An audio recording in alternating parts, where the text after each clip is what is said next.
Ini kalau dipakai buat baju hangat lur. Oke lur, hari ini kita eksekusi lebah api serana di Witengan lur. Nah ini dia. Ini udah setengah perjalanan lur.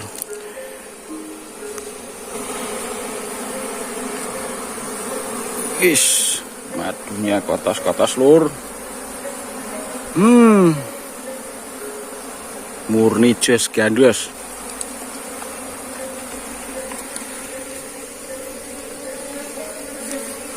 Kita coba ambil kembali lur. Ini masih ada sisir sarangnya sepertinya. Wis, full segel. Masih ada lagi lur. Kita ambil kembali. Ini puan nek kita tuh. Nah, full wantele polur madune lur. Mantap.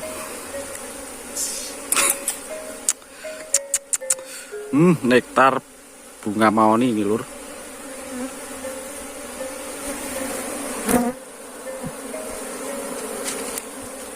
Nek ora iki lur.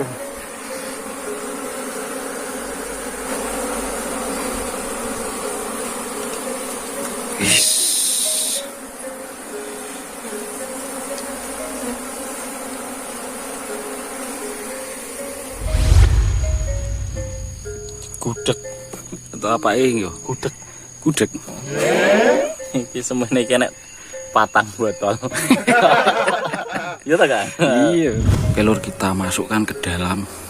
Iya lur, bagor ya lur. Karena enggak bawa peralatan khusus, jadi kita masukkan ke bagor saja.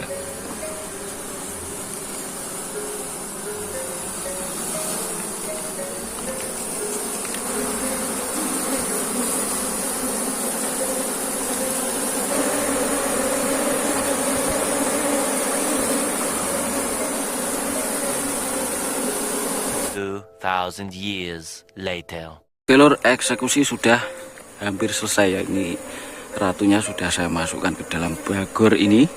Dan kita menunggu koloninya masuk semalur.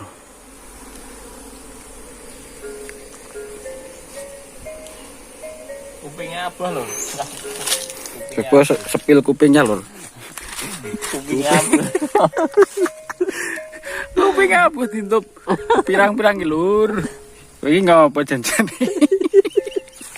Oke guys, nah ini ya, ini lebahnya sudah saya bawa pulang.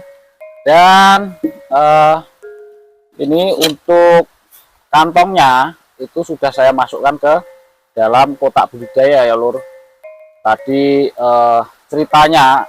cerita awalnya itu saya tadi itu cuma dikabari teman saya ya. Jadi teman saya ngabari bahwa ada sarang lebah di hutan gitu ya. Jadi tanpa persiapan akhirnya saya pun berusaha datang. Dan untuk madunya itu ceritanya diminta ya lur. Dan saya hanya membawa full koloninya ini tanpa ada sisir sarang sama sekali.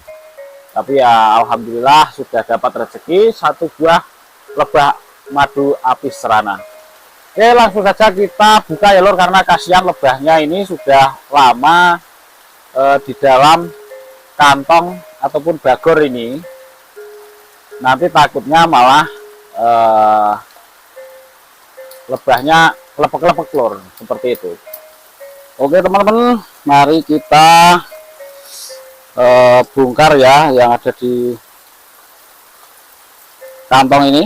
Kita gunting saja untuk kantongnya, tapi pelan-pelan ini lur, takutnya malah gunting ratunya ya. Kita gunting pelan-pelan supaya tidak ada lebahnya yang tergunting juga ya.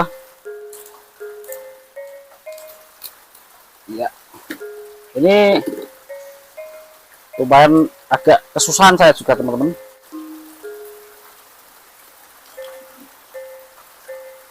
Nah, ini malah jadi baju nih teman-teman. Nah, ini gimana ini? Malah jadi baju ini teman-teman. Baju lebah. Ya teman-teman, kita masukkan ya, kita rapikan, usahakan tidak ada lebahnya yang di bawah kantongnya ya. Dan di pintu keluar masuknya kita buka juga kayak gini aja. Nah, jadi kita nggak perlu repot-repot ya. Selanjutnya langsung kita pasangkan frame-nya ya. Ini frame-nya saya gunakan hanya dari bambu saja, frame sederhana dari bambu. Nah, kayak gini. Terus gimana nanti bagornya? Oh, itu gampang ya teman-teman. Nah, sebentar saya tata dulu frame-nya. Apakah bagornya tidak mengganggu aktivitas lebahnya? Bentar lor, nanti saya jelaskan ya. Nah, setelah seperti ini kita langsung tutup aja. Kita tutup, usahakan nggak ada lebahnya yang tergenjat ya lor.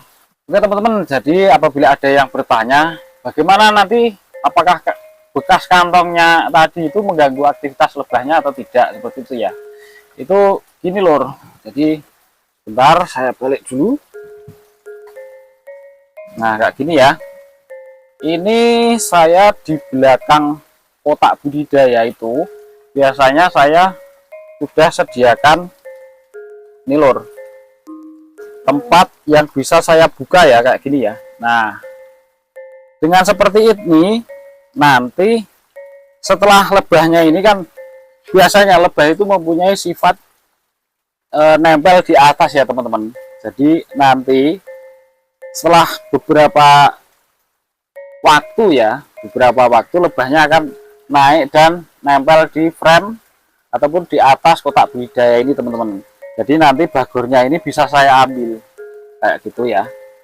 Nah jadi enak teman-teman apabila kita mempunyai desain kotak budidaya yang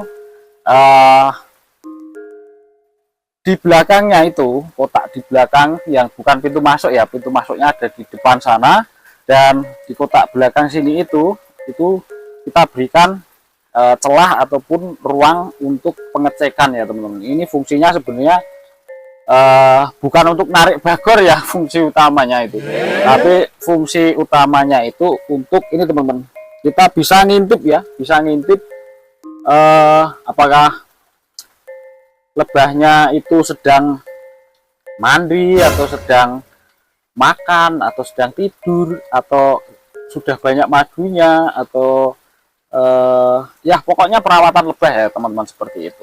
Iya.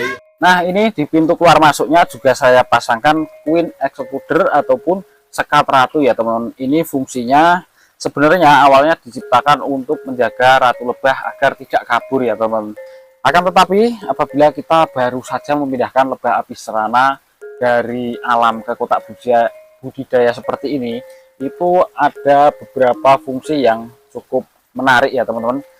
Di antaranya karena ini kan koloni belum mapan ya teman-teman, saat kita pindahkan dari alam ke kotak budidaya itu, koloninya itu masih dalam proses adaptasi dengan lingkungan dan belum mengetahui area di sini itu vegetasinya itu seperti apa, kayak gitu ya. Kayak ibaratnya kita pindahan rumah, jadi kita belum tahu tetangga kita seperti apa ataupun kita harus cari kerja di mana, seperti itu ya teman-teman. Nah ini juga lebah seperti itu.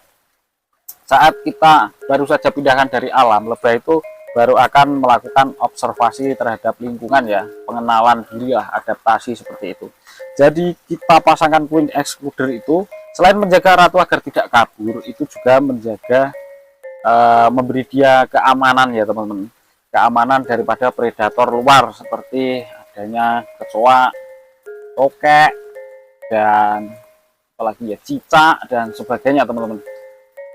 Ada juga itu teman-teman yang sering datang malam hari seperti kupu-kupu besar itu ngengat lilin ya teman-teman, seperti itu.